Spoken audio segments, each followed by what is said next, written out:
Good morning. It's the first day of spring and I'm out here at the North Canton Community Garden, and we are located at Hillcrest behind the North Canton Middle School. Since it's the first day of spring, starting to think about gardens, and we are going to have a workshop on how to start your plants from seed indoors. So come on in, we'll give you a tour first.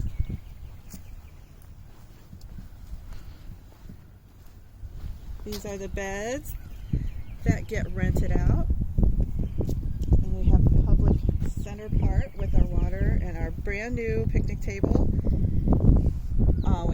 These are beds that we give to the pantry, the produce from the pantry, and then more rental beds. So on our new picnic table, we'll start our workshop. So why start your seeds? Why start your plants from seeds? A couple of reasons. Number one in my book is it's cheaper. You can get a flat this size, or maybe even two flats, this size of marigolds out of a 50-cent packet of seeds that would normally cost between $5 and $20 a flat at the greenhouse. And there's marigolds in particular, and zinnias are very easy to grow from seed. And also you have control. So you have control of what kind of chemicals go into your plants, what kind of soil, light, the timing that you want. Another fun one is the variety. You know, if you go to a greenhouse, you're going to get, maybe 20 to 30 different varieties, but you can go get a seed catalog, and oh my goodness, this is just tomatoes. Actually, it's not, there's others, but there's just tons and tons of different kinds of tomatoes you could get. So it's fun to try different things. You also can get an earlier bloom, an earlier yield, and some things require starting in our climates, like tomatoes, peppers, that need a longer growing time in the warm, and we in Ohio just don't have that much warm. So you need to start from seed or buy plants to put in. So, and you know what? It's fun. It's fun for kids to watch how the growing process is. It's fun for anyone to see the process, and it's this time of year when you can't quite garden and it's too cold, and it gives you something to get your fingers dirty, and and gives you hope for the future, which is really one of the main reasons I do it. You probably could buy cheaply at the farmer's market some of the things that I put in my garden, but there's just nothing like walking and pulling a cherry tomato off and eating it while you're doing your work. So these are the reasons, some reasons that you would want to start your plants from seed. So what you need, there's lots of containers. You need a container to start your plants. It could be as simple as an egg carton, and literally with eggshells as the containers. I like to use a lot of recycled things. So I recycle these packs from the greenhouse.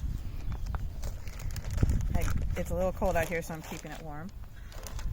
This is a strawberry container. These work really well to start. You can get little kits that have these pods that poof up when you put water in them, and those are kind of good for kids. They're a little small in my opinion. You can use a Dixie cup. There's a lot of sizes of these peat pots that you could buy, and really you could buy anything. As if you put a hole in the bottom of it, you can use any kind of recycled container. Use some more of these peat pots. A lot of these you can just buy at Drug Marks, or you can go to your local greenhouse, Petit's, or hardware store. So you also need seeds. So one fun thing to do in January and February is to order your seeds if you're planning on getting something unusual. Right now at the library and some other places, there are free seed packets that you can go inside and get. I got a few things like that, especially cilantro, because I love it. But you can just buy seeds anywhere. These I got at Moller's. These are early sugar snap peas. These I'm not starting from seed. I'm going to throw those in now. These are the different kinds of seeds. So, and let's see what else. You need soil. I like to use an organic soil starting mix. It's a lot lighter than just soil you get from your ground, and it helps the little roots take hold and grow easier through it. And it has just the right combination of ingredients in it for seed starting. And in my world, it's important that it's organic. seeds, you can also get seeds from your own plants. This is a bag of zinnia heads from last year's zinnias, and you just harvest the seeds. See, look at that. Look how many are in there. That's just nuts. This whole bag is full of seed heads, and I will probably have some in this this little box here if anybody wants to come by and pick some up, because these are all harvested from the front flower beds. These I will start, they take less time to germinate and grow, so I'll start them in April. So how do you know when it's time to start? Well, you look at your seed packet. I'm gonna make an example of this jalapeno pepper. So first of all, you got to know where you live. We live in this zone here, pink, so March through May is when you start things from seed. It says 6 to 8 weeks before planting outdoors. In our world, I would not put anything in the ground before Mother's Day to Memorial Day, because you just don't know in Ohio. And some of the, especially peppers and tomatoes, are very sensitive to frost. So it'll tell you, it tells you when you can do it. So this pepper says start seed indoors 6 to 8 weeks before, so you can calculate out. Right now is a little early. I'm just putting this out there now, so you can go out there and get your supplies and be prepared for when you can do it. I'm probably going to start my plants at the end of the month for the ones that are longer. So what you do is you put your soil mix in a container. I'm just going to demonstrate.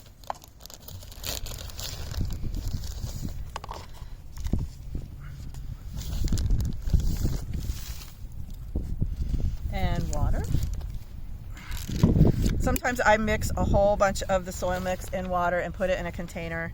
If you're going to do a lot, it's just easier to do it that way and have it already pre-moistened. Kind of dig it up. It stays dry. In fact, I'm going to do something different. So you can see that the starting mix is really, really light, and it kind of needs to soak it in. And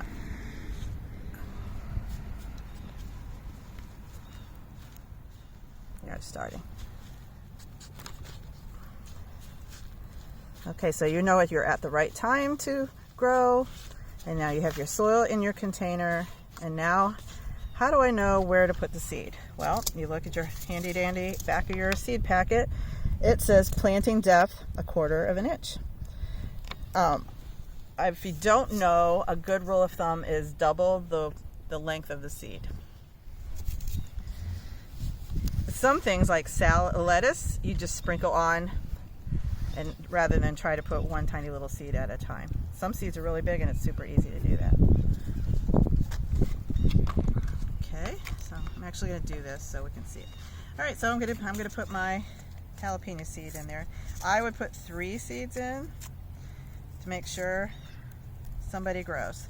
It's called germination, when the seed is coming out of the ground and you know it's viable. So I'm going to put, these are tiny, just look like, see, little peppers, see? There's 4. Let's see if I can get one. Put 3 in there. This is how I do it, and then I would just kind of cover it up. Can you see? Like that. That's a little bit wet. I would probably let that drain. Now, what's the next thing? Well, you need to cover this up to keep the moisture in. A lot of things you can do is you can put saran wrap on top. If you're using something like this strawberry container, you can put the lid on it. Or you can just use a piece of saran wrap and put a rubber band around it, and then you stick it in a warm place. I like to put it next to my heating vent.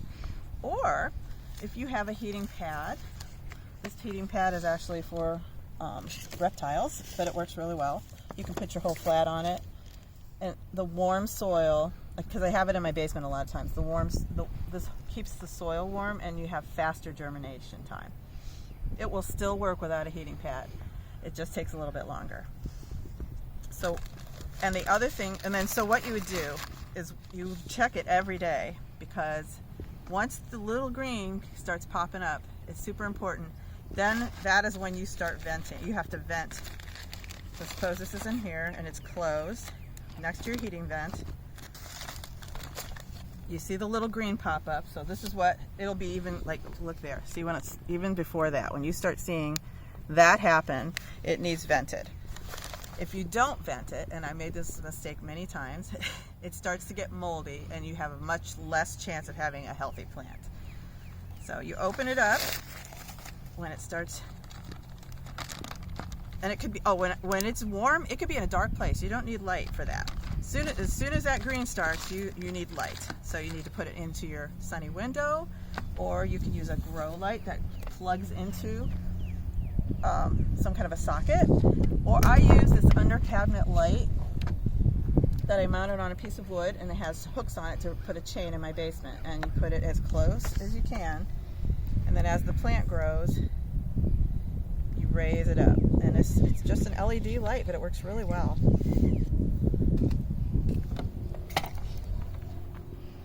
Ooh, am I forgetting anything? Let's see. Plants that are good to start from seeds. I would say peppers, tomatoes, some flowers, some herbs like basil. Plants that are not so necessary to plant from seed are most of the squashes. I've seen them at greenhouses, and you can buy them that way. They don't like their roots bothered. So sometimes in the transplanting process, they don't get so happy. So they want to be the bigger seeds like pumpkins, beans, all of those you can direct seed into your soil when the last chance of frost.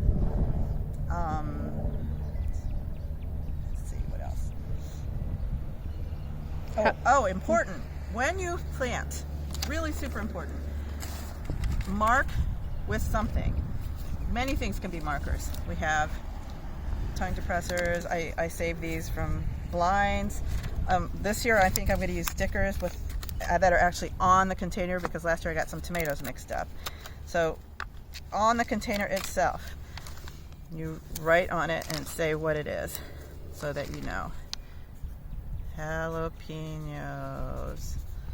That way when you go to plant, you're not going to accidentally think you have a sweet pepper and end up with a jalapeno.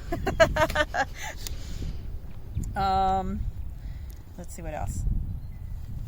Oh, once your plant, well, first of all, the first set of leaves start coming up, and you got 3 plants in here.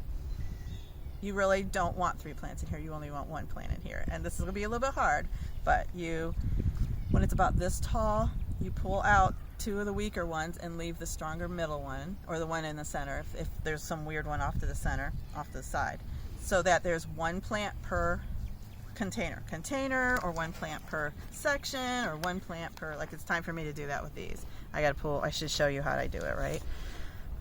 It's hard to do. So this one doesn't actually have anything in it. I don't know why.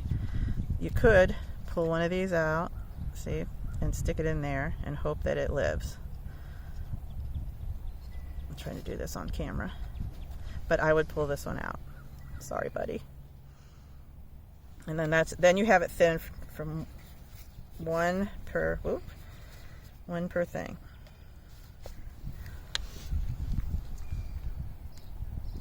And next, after you have thinned and let your plant grow in its pot for the designated time, so it will be 6 to 8 weeks in the case of the peppers, you need to leave before you plant it in your garden, which, like I said, is around Memorial Day, depending on your weather. Make sure you check the weather, because you just never know.